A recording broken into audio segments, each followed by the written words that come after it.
কাল এই ঝড় বৃষ্টির মধ্যে বর অফিস থেকে ফেরার পথে চিকেন কিনে নিয়ে এসে হাতে ধরিয়ে দিয়ে বলল আজ তার খুব চটপটা মশলা মুরগি আর সাথে পরোটা খেতে ইচ্ছা করছে। বোঝো কাণ্ড, কোথায় ভেবেছিলাম এই ঝড় বৃষ্টির আবহে চা খেতে খেতে একটু গান শুনবো। তো যাই হোক, ওর খেতে ইচ্ছা করেছে, করে তো দিতেই হবে। আর মশলা চিকেনটা করবে ও, আর আমি করব পরোটা।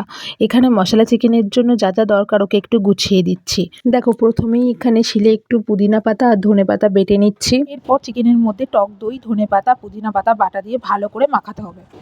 এই যে দেখো, আমার মাখানো হয়ে গেছে। আর এদিকে মিক্সির মধ্যে আদা, রসুন আর শুকনো লঙ্কা, কাঁচা লঙ্কা পেস্ট করে রেখে দিচ্ছি। এদিকে ও রান্না শুরু করে দিয়েছে। প্রথমে কড়াইটাকে ভালো করে গরম করে নিয়ে তার মধ্যে দিয়ে দিয়েছে সর্ষের তেল। এরপর তেলের মধ্যে আলুগুলোকে ভালো করে লাল লাল করে ভেজে তুলে নিতে হবে। আলু ভাজার পর ওই তেলেই তেজপাতা, শুকনো লঙ্কা ফোড়ন দিয়ে তার মধ্যে দিয়ে দিতে হবে পেঁয়াজ কুচি। পেঁয়াজটা ভালো করে ভাজা হলে তার মধ্যে দিয়ে দিতে হবে আদা রসুনের পেস্টটা, যেটা আগে থেকে করে রেখেছিলাম। এরপরে এটা ভালো করে কষিয়ে নিয়ে দিয়ে দেবো এর মধ্যে টমেটো কুচি। এবার টমেটো কুচির মধ্যে একে একে নুন, হলুদ, জিরে গুঁড়ো, ধনে গুঁড়ো, কাশ্মীরি লঙ্কার গুঁড়ো দিয়ে কিছুক্ষণ কষিয়ে নিয়ে আগের থেকে ম্যারিনেট করে রাখা চিকেন আর ভাজা আলু দিয়ে ঢাকা চাপা দিয়ে 20 থেকে 25 মিনিট রান্না করে মাংস সেদ্ধ হলে ধনেপাতা, গরম মশলা দিয়ে নামিয়ে নিন।